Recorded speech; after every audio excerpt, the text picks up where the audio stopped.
convidado hoje aqui no Jornal 96 é o deputado estadual Kelps Lima, deputado estadual do Solidariedade. Bom dia, Kelps. Bom dia, Diógenes. Bom dia a todos os ouvintes da 96 FM.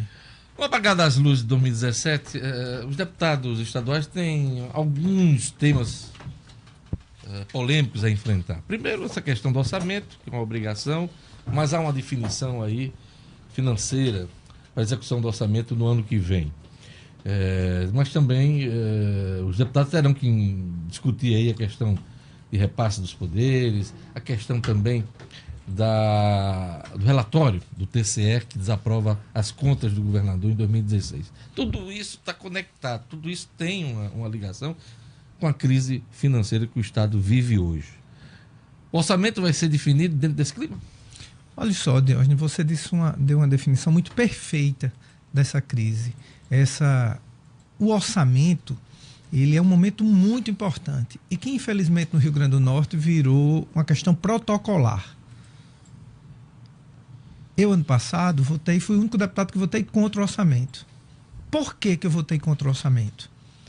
Porque eu sei que o orçamento não é executado historicamente no Rio Grande do Norte e eu não quero me associar a isso. A reprovação das contas pelo Tribunal de Contas, ela teve como base fundamental a não execução orçamentária. Quando você vai ler a peça, você vê claramente que remanejamentos, suplementações não autorizadas, não cumprimento do limite de gastos. Essa coisa de mexer no orçamento sem autorização legislativa é um problema grave. Né? E ela se torna quase inafastável na medida em que você não equaciona as contas do Estado. Aquilo que está orçado não será executado porque não haverá dinheiro para executar.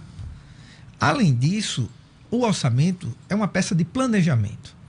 O cidadão que está nos ouvindo, ele está planejando 2018. Olha, eu acho que eu vou ganhar tanto, vai sobrar um pouquinho, dá para viajar? Não dá para sobrar, eu vou ter que diminuir a despesa, vou ter que tirar isso. Esse é o planejamento.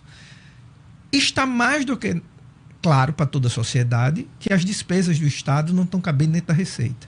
Isso não está escrito no orçamento. O orçamento dos poderes não foi diminuído, não há uma linha reformista no orçamento, que é o que o Estado necessita. Ou seja, não vai ter reforma ano que vem e a gente vai continuar marchando nessa crise.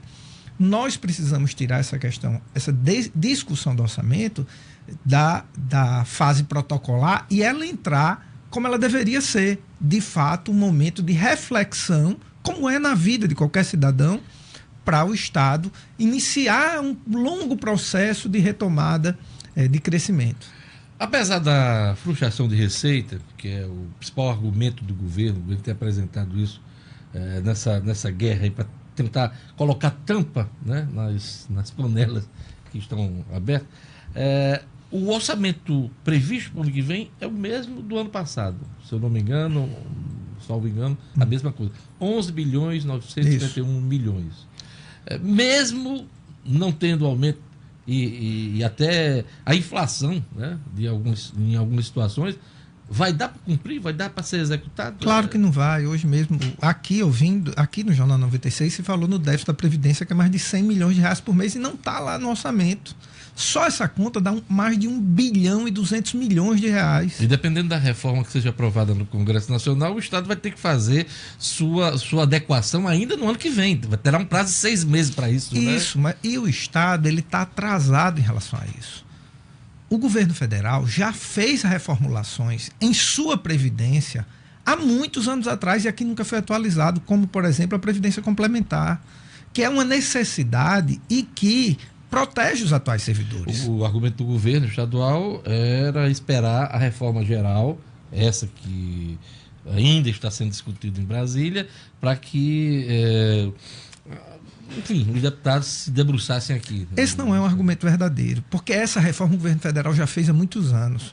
Você podia esperar os outros itens, mas esse item especificamente, que está parado na Assembleia há quase 3 anos, ele não é verdadeiro. Mas o senhor concorda que é um assunto muito polêmico para estar sendo tratado o tempo todo?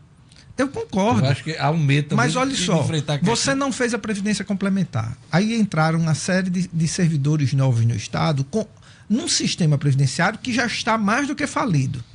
Porque a Previdência Complementar ela não atinge os atuais servidores. É só para quem entrar depois. Ele já entra num sistema novo, como é no governo federal. Agora, por exemplo, estão entrando 500 agentes exatamente dentro dessa realidade. E né? se perdeu 3 anos com isso. Então ela não protege os atuais servidores, muito pelo contrário. Ela empurra os atuais servidores mais ainda para o buraco, a falta de uma previdência complementar. Esse assunto o governo federal resolveu faz tempo.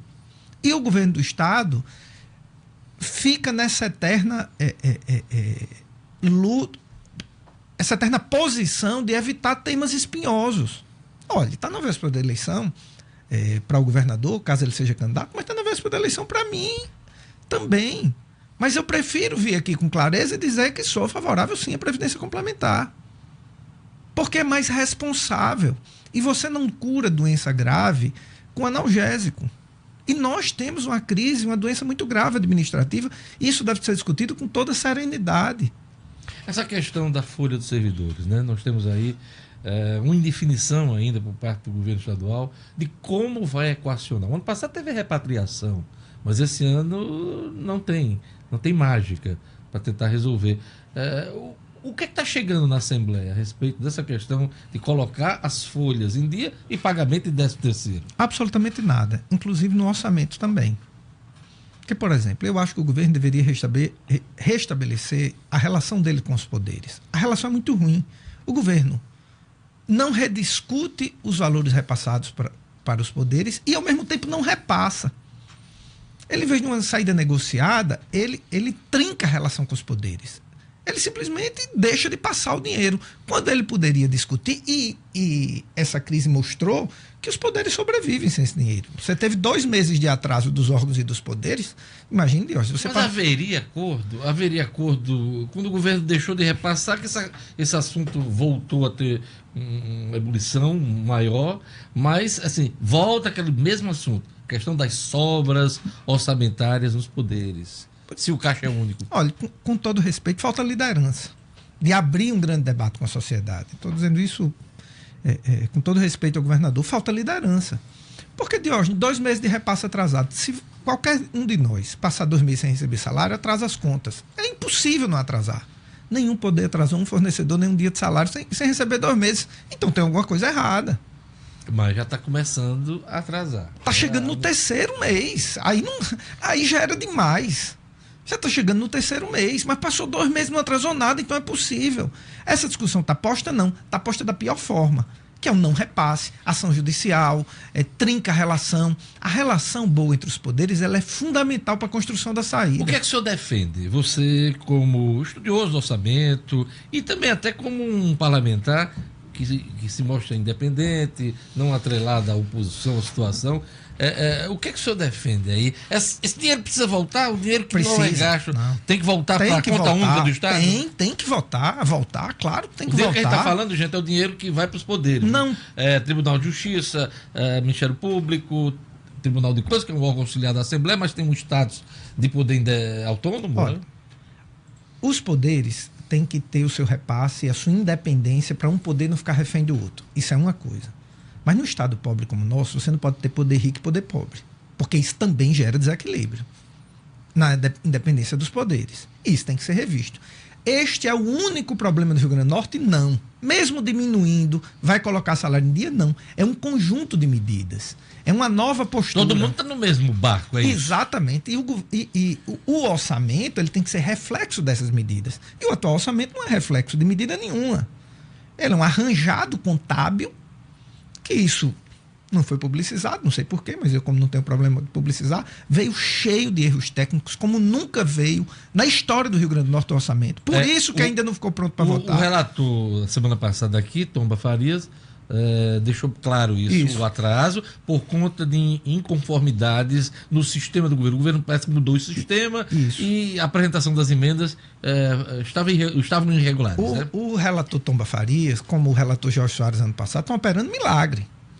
Porque o relator recebe uma bomba para botar dentro de uma caixinha pequena, fechar e dar o laço. Em cima da hora. Em cima da hora. O relator faz milagre. Porque Tomba é um deputado muito experiente, está há muito tempo na Comissão de Assuntos Econômicos, mas isso dá um trabalho enorme.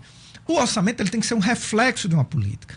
Eu estava ouvindo aqui, eu sou ouvinte da 96. Graças a Deus, meu Deus do céu. Palmas para Kelps, por favor. Palmas. A questão dos servidores, que está 1 por 1. E não tem solução, porque não tem como contratar 3 para ficar 4 por 1, porque não tem dinheiro nem para pagar o atual. Qualquer empresa do mundo, qualquer farmácia aqui de Petrópolis, está tendo política de melhor aproveitamento de recursos humanos com uso de tecnologia. O mesmo servidor, o mesmo funcionário rende muito mais porque ele tem acesso às ferramentas. Não há tecnologia nenhuma no poder público. Isso não é usado. A conta só faz assim, tem que botar mais servidor para fechar a conta. Porque com os mesmos servidores não consegue render mais, com políticas de tecnologia, otimizar. Isso está feito em todas as corporações do mundo. Seja uma empresa pequenininha, seja uma grande empresa. Tem empresas que têm mais funcionários do que o estado do Rio Grande do Norte. Então, é esse tipo de debate que não está aberto. Aí não vai ter, vai votar o orçamento desse ano equivocado, do ano que vem, todos os outros. O orçamento é reflexo, ele não é solução em si. Quais são as prioridades aí nessa reta final de votação do orçamento do Estado, na sua avaliação? Existem alguns projetos que são frutos de demanda judicial, como por exemplo da Fundac. A Fundac está sob intervenção judicial. Ela foi construído de forma consensual um projeto reorganizando a estrutura de servidores da Fundac. Decreto, inclusive, que foi alongado, né? Isso. Até o ano que vem. Né? Tem um projeto da UERN, tem alguns projetos que são prioridades. Agora, pela manhã, às 11 horas, vai ter uma reunião do Colegiado de Líderes, que eu faço parte. Cada deputado vai indicar 2 matérias de sua autoria para serem votadas. Então, nos próximos 3 dias, nós teremos longas sessões na Assembleia e longos debates. Eu acho que o que vai ter menos debate é na quinta-feira a votação do orçamento. Olha, um ouvinte, o Paulo, mandou aqui pelo WhatsApp da 96, 992109696, mandou a seguinte questão aqui para o Kelps. Olha, eu sou funcionário público, o governo atrasa salários e quando paga, não paga com juros. Eu, quando atraso taxa de CAERN, Detran, pago com juros porque o deputado Kelps não faz uma lei para acabar com isso. É a sugestão dele para você. Hoje só vai dar tomba aqui. Tomba, o deputado Tomba apresentou essa lei, o governador vetou. Apresentou, foi aprovado, o governador vetou. Mas sim, foi aprovado. Foi aprovado à unanimidade.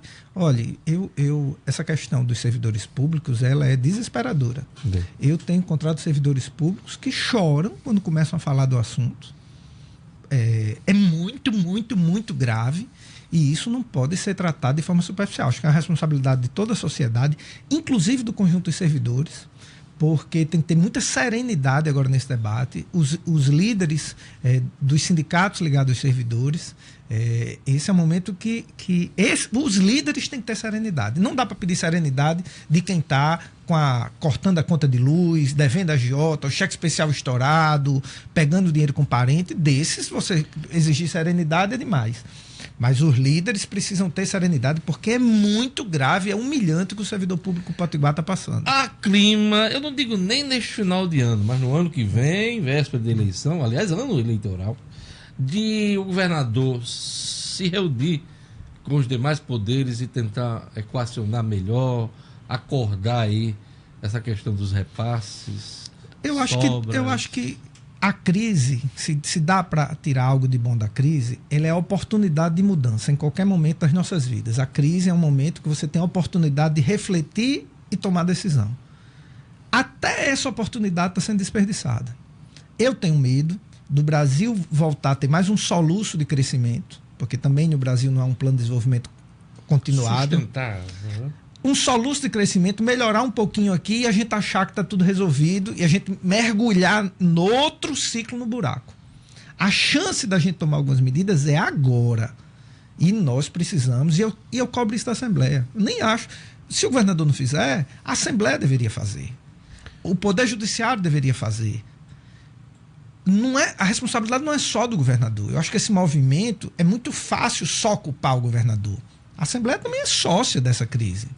O Poder Judiciário também é sócio dessa crise. O Ministério Público é sócio dessa crise, o Tribunal de Contas, todos são sócios. O governador, por ser o chefe do Executivo e o maior ordenador de despesa, ele deveria estar liderando esse processo. Mas colocar a culpa só no governador é fazer de conta que a Assembleia cumpre um papel menor no processo, não é verdade? O governador tem agora uma espada de Damocles sobre a cabeça, que é a questão da desaprovação das contas de 2016, relatório, uma coisa inédita do Tribunal de Contas do Estado, e essa decisão agora cabe aos deputados, porque a opinião do TCE é essa, relatório é esse, parecer é esse, desaprovando. Como é que essa questão vai ser tratada no âmbito da Assembleia Legislativa? Essas contas só devem chegar à Assembleia no início do próximo ano. Né? Vai ser o relatório. O relatório, que vai ser publicado. Chegando na Assembleia, ela vai para a Comissão de Finanças da Assembleia. Essa mesma que trata do orçamento, ela ratifica ou rejeita o relatório e vai a plenário para votação. Eu acho, do ponto de vista didático, para o próximo governador,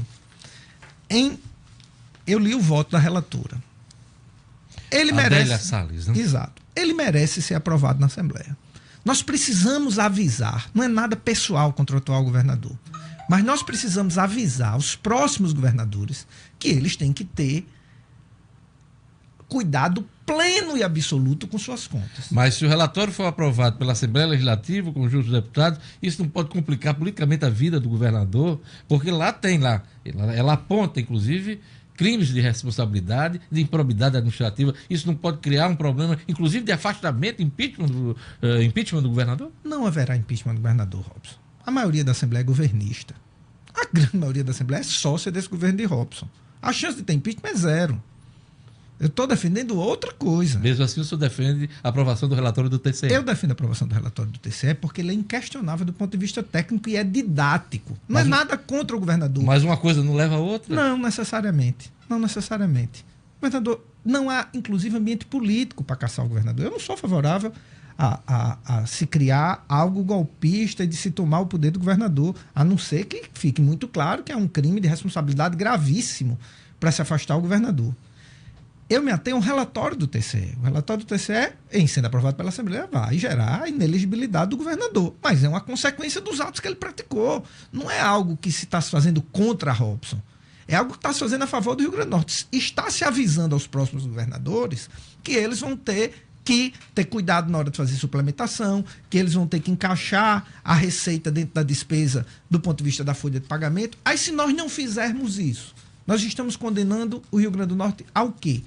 Vamos colocar o contrário? A que o próximo governador faça de novo e a gente continue mergulhado nessa crise? Quanto a impeachment, eu não acredito de jeito nenhum que ocorra na Assembleia. É isso aí. Obrigado, Kelps, por sua entrevista aqui ao Jornal 96. Quem quiser acompanhar a entrevista, rever, pode acessar o portal do Minuto ou minha página no Facebook e rever a entrevista, tá? A todos um bom dia. Eu volto amanhã no Jornal 96.